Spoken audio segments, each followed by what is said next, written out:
আমি মোহাম্মদ মাহফুজ আহমেদ রিফাত, পিতা মোহাম্মদ হাসান আলী, সাং রামচন্দ্রপুর, রাজশাহী। আমি কথা বলছি যার সম্পর্কে, তিনি হচ্ছেন নওগাঁ জেলার উলিপুর গ্রামের মৃত মারুফ হাসান রকির সাবেক স্ত্রী ও রাজশাহী মহানগরীর বলিয়া থানা বালিয়াপুকুর এলাকার বাসিন্দা মৃত সামানুল্লাহ খানের মেয়ে বাদশাহজাদি রেমি সম্পর্কে।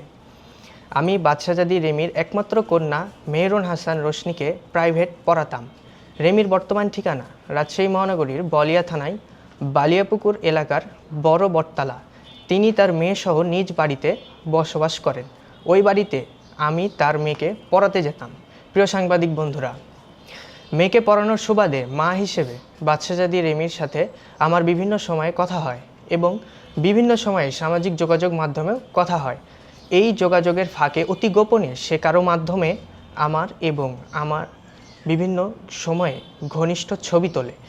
এই ছবি দেখিয়ে আমাকে ব্ল্যাকমেইল করে, আমার সাথে শারীরিক সম্পর্ক গড়ে তোলার চেষ্টা করে।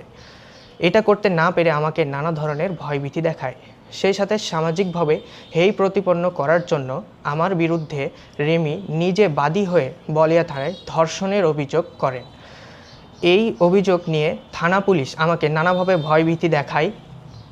এই সকল ঝামেলা থেকে বাঁচতে আমি আমার থেকে প্রায় ১৯ বছরের বড় বাদশাহজাদি রেমিকে বিয়ে করতে বাধ্য হই।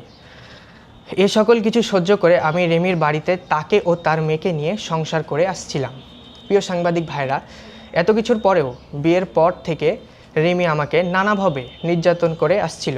শুধু তাই নয়, সে অন্য পুরুষের সাথে পরকীয়া করে, কারণ এটা তার ব্যবসা। এই বিষয়টি আমি পরে টের পাই। এ নিয়ে তাকে বারবার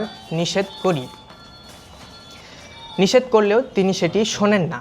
উল্টে আমাকে প্রাণনাশের হুমকি এবং আমার পুরো পরিবারকে শেষ করে ফেলবে বলে হুমকি দেয়। শুধু তাই নয়, আমাকে জেল খাটাবে বলেও হুমকি দিয়ে আসছিল। এত কিছুর পরেও আমি সংসারটাকে টিকিয়ে রাখার চেষ্টা করি, কিন্তু আমার স্ত্রী প্রতিনিয়ত অনৈতিক কর্মকাণ্ডের মাত্রা ছাড়িয়ে যায়। শুধু তাই নয়, তার মেয়ে রোশনি একই অনৈতিক কর্মকাণ্ডের সাথে লিপ্ত। আমি মা ও মেয়ের প্রতি অতিষ্ঠ হই এবং এদের থেকে বাঁচতে রেমিকে তালাক দেওয়ার সিদ্ধান্ত নেই।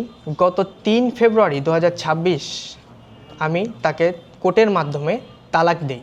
প্রিয় সাংবাদিক বন্ধুরা, পরবর্তীতে ৮ই ফেব্রুয়ারি ২০২৬ তারিখ দুপুরবেলা তালাকের নোটিশ পোস্টম্যানের মাধ্যমে ফেরত পাঠিয়ে একই দিনে ওই নষ্ট মহিলা নিজে বাদী হয়ে আমার নামে তার নিজ মেয়ে রোশনিকে ধর্ষণের চেষ্টার মামলা দায়ের করে। মামলায় উল্লেখ্য, ধর্ষণ চেষ্টার ঘটনা হচ্ছে ১২ জানুয়ারি ২০২৬ আর এই মামলা দায়ের করে ৮ ফেব্রুয়ারি ২০২৬। এ থেকে বোঝা যায় তিনি তালাকের নোটিশ পেয়ে রাগান্বিত হয়ে আমার বিরুদ্ধে এই মিথ্যা ও হয়রানিমূলক মামলা দায়ের করে। এই মামলাটি সম্পূর্ণ মিথ্যা ও বানোয়াট। এর কারণ হচ্ছে, আমি আসল পিতা না হলেও তার মায়ের সাথে বিয়ের সম্পর্ক হওয়ায় সে আমার মেয়েতে পরিণত হয়। তাহলে আমি একজন পিতা হিসেবে একটা মেয়ের সাথে কিভাবে এরকম আচরণ করতে পারি? ওই মামলায় আমি প্রায় ২২ দিন জেল হাজত বাস করার পরে গত ৬ এপ্রিল ২০২৬ জামিনে মুক্ত হই।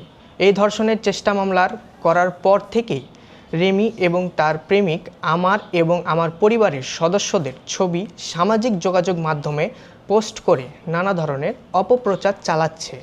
এ নিয়ে আমার পরিবারের একজন সদস্য বলিয়া থানায় একটি সাধারণ ডায়েরি করেছেন। আমি এবং আমার পরিবার এই ধরনের নষ্ট প্রকৃতির এবং তার মেয়েসহ এর সঙ্গে যারা জড়িত তাদের দ্রুত আইনের আওতায় এনে কঠোর শাস্তির দাবি জানাচ্ছি।